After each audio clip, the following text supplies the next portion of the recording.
Dans cette audience, David Guiraud interroge l'ancien Premier ministre sur la gestion des finances publiques, en particulier sur l'augmentation des recettes fiscales, notamment de la TVA, qui a crû de plus de 100 milliards d'euros en 10 ans. Il soulève des questions sur la redistribution de ces fonds et critique le manque de fermeté et de propositions concrètes pour optimiser l'utilisation de ces ressources. L'ancien Premier ministre défend sa gestion en expliquant que l'augmentation de la TVA reflète une économie dynamique, mais reconnaît la nécessité d'améliorer l'efficacité de la dépense publique. Il évoque également les contraintes de temps et les difficultés politiques rencontrées lors de son mandat. D'abord, permettez-moi de faire un constat, c'est que ce soit dans l'hémicycle ou dans la commission des finances, il y a une curieuse règle mathématique qui s'établit. Quand vous êtes présent, le nombre de députés du bloc central est en général divisé par 3. Alors, vous vous êtes expliqué, notamment, vous avez dit que vous aviez des scrupules ou des hésitations sur les coups de rabot. Il y en a effectivement qui n'en ont pas. Le 9 novembre, je rappelle que Gabriel Attal disait en quelque sorte que c'était votre choix de ne pas faire suffisamment d'économies. La veille, M. Bruno Le Maire, le 8 novembre, évoquait aussi un demi-mot, un manque de fermeté de votre part face à des ministres qui menaceraient de démissionner. J'aimerais bien avoir votre retour là-dessus, mais surtout, puisque l'on est sur une situation que tout le monde a décrite comme difficile budgétairement, moi, il y a quelque chose qui m'étonne, c'est j'aimerais avoir votre retour sur l'évolution des recettes de l'argent issu des impôts. Parce que ce qu'on observe quand même sur les dernières années, c'est que nous n'avons jamais récolté autant d'argent issu des impôts de notre histoire. Donc vous, quand vous arrivez à ce poste-là, à aucun moment vous ne vous posez la question, par exemple, enfin c'est une question, hein, pas un constat, de l'argent issu de la TVA qui a subi une augmentation de plus de 100 milliards d'euros en quasiment 10 ans. Et vous ne vous posez pas la question de la réattribution de cet argent-là. Donc à combien est-ce que vous estimez notamment l'argent de la TVA récolté, par exemple, quand vous arrivez au poste de Premier ministre, est-ce qu'on peut en faire ? Je n'ai pas du tout compris votre observation politique sur le nombre de députés présents. Oui, mais enfin, ça c'est de la petite polémique, M. Guiraud. Le bloc central qui reste, M. Guiraud, le socle de majorité relative le plus important, que ça vous plaise ou pas, dans cette Assemblée, est là et n'a pas manqué en ce qui me concerne. Même s'il y a eu des débats et parfois des désaccords. Que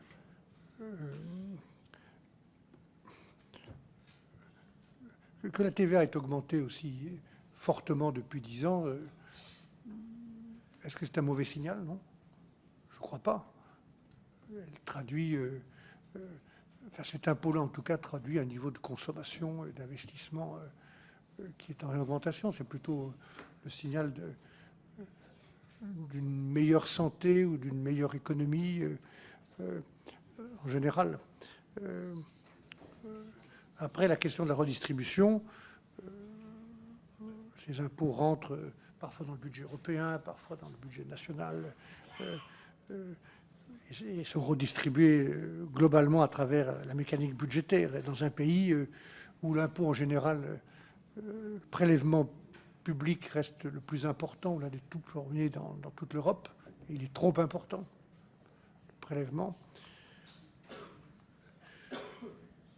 Il y a toujours des efforts à faire pour qu'il soit plus juste, et dans un pays qui reste celui, et c'est notre honneur, où le système de protection sociale est l'un des plus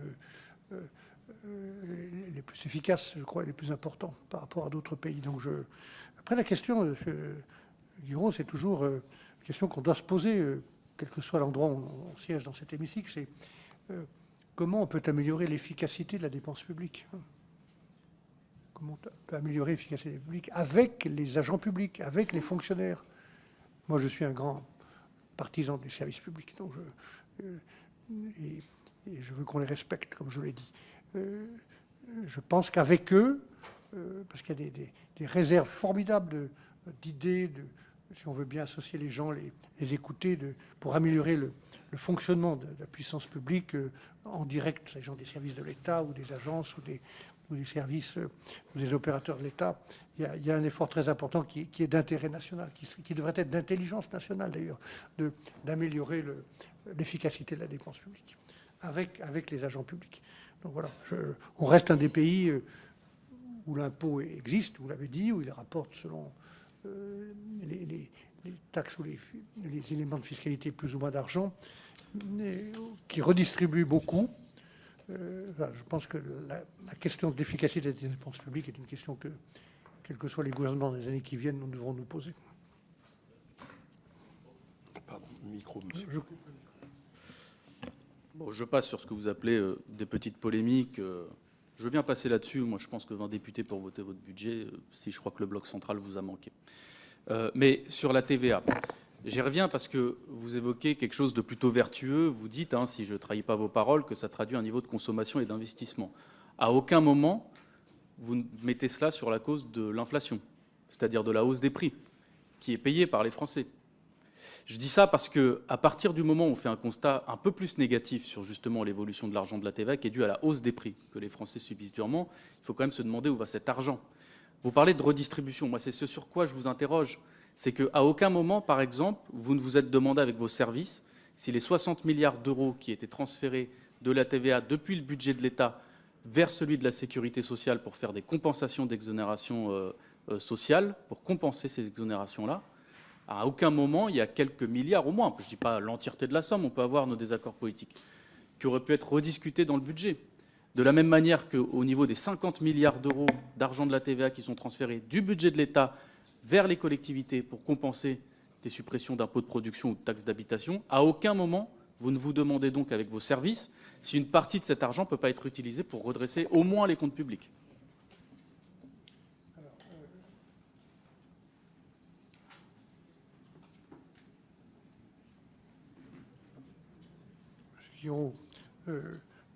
Évidemment, la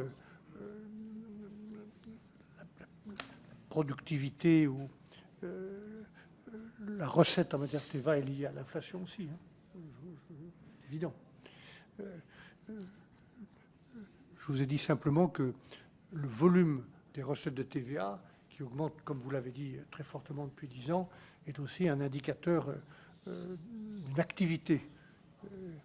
Quand il n'y a pas d'activité, s'il n'y a pas de consommation d'investissement, il y a moins de TVA. Donc,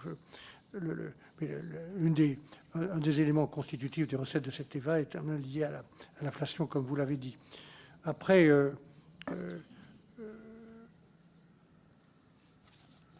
oui, je me pose des questions. Je n'ai pas beaucoup de temps pour toutes les traiter. Je me dis naïvement que vous allez me donner du temps. Vous ne m'en avez pas donné. Donc, je fais le budget aussi vite que je peux, dans un délai contraint comme jamais, je crois, un Premier ministre de la Ve République n'en a eu, pour faire le budget, les deux budgets, et nous avançons, mais on a ouvert certains sujets. Par exemple, sur des exonérations de charges sociales, on a ouvert le débat. Donnez-moi au moins acte de ça. Hein. Pas toujours, d'ailleurs, avec un accueil enthousiaste de tout le monde, mais on a essayé d'ouvrir le débat. Donc oui, je pense que j'aurais ouvert certains des débats que vous avez évoqués. Après le vote d'un budget imparfait au départ, amélioré grâce au Parlement, s'il avait été voté, j'aurais ouvert, dans le cours normal de l'action gouvernementale, des réflexions un peu stratégiques ou de réforme. J'aurais ouvert certains des débats que vous avez évoqués. Je vous en prie, excusez-moi. Très rapidement, parce que je sais que j'excède mon temps de parole, mais ça m'étonne que vous attendiez, on parle de 110 milliards d'euros. 60 milliards d'euros à la Sécu, 50 milliards transférés aux collectivités locales. Moi, ça m'étonne vraiment beaucoup, je vous le dis, que vous attendiez le débat parlementaire et que vous ne soyez pas vous-même force de proposition, même malgré le temps imparti. Mais quand on parle de 110 milliards d'euros, ça me semble être la priorité budgétaire.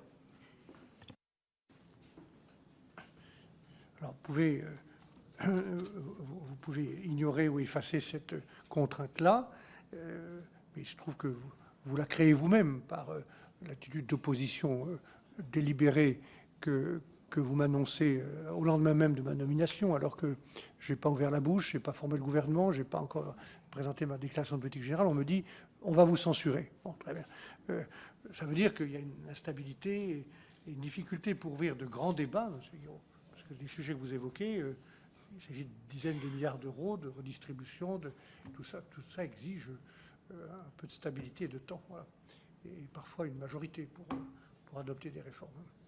Je ne cherche pas à me protéger, mais il me manque du temps pour ouvrir tous tous les fronts en même temps. Hein.